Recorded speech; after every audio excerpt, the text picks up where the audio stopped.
So అదొకటి. ఇప్పుడు పోతే మెకాలే పోయి ఎన్నాళ్ళు అయింది కదా, మనం ఎందుకు వైకాంట్ వి రివైవ్ అంటే రివైవ్ చేయాల్సినటువంటి అవసరం చాలా చాలా ఉన్నది. ఏదో అంతో ఎంతో కొన్ని ఆర్గనైజేషన్స్ కొంతవరకు చేస్తున్నాయి. ఏదో ఫర్ ఎగ్జాంపుల్ ఏదో సంస్కృత భారతి అని చెప్పని ఇంకా కొంత చాలా మంది ప్రైవేట్ ఇన్స్టిట్యూషన్స్ కొంతమంది చేస్తున్నారు. ప్రజల్లో గొప్పగా అవేర్నెస్ రాలేదు ఇంకా, ఎందుకంటే సంస్కృతం చదివితే ఉద్యోగాలు ఎక్కడ వస్తాయి అనేటువంటి ఫీలింగ్ ఒకటి. మరి ఇప్పుడు ప్రతి ఒక్కటి కూడా ఎడ్యుకేషన్ అనేటువంటిది ఉద్యోగంతో లింక్డ్ కదండి. అవును సార్. సో సంస్కృతం చదివితే ఉద్యోగం ఎక్కడ వస్తుంది అనేటువంటి ఫీలింగ్ ఇంకా ఉన్నది. ఇప్పుడు ఇండియన్ నాలెడ్జ్ సిస్టమ్స్ అని ఇప్పుడు వచ్చింది. ఇప్పుడు అది కూడా రాజీవ్ మల్హోత్రా పుస్తకాల వల్ల మనకు కొంచెం అవేర్నెస్ వచ్చింది. రాజీవ్ మల్హోత్రా అవును.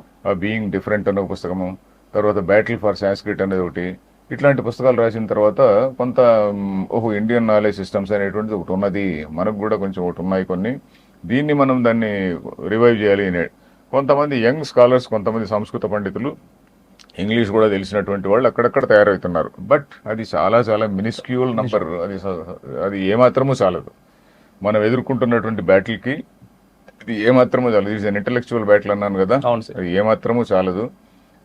So that is the situation అండి. మన బ్యాటిల్ చాలా చాలా ఘోరంగా, చాలా భయంకరంగా ఉంది, దానిలో డౌట్ ఏం లేదు.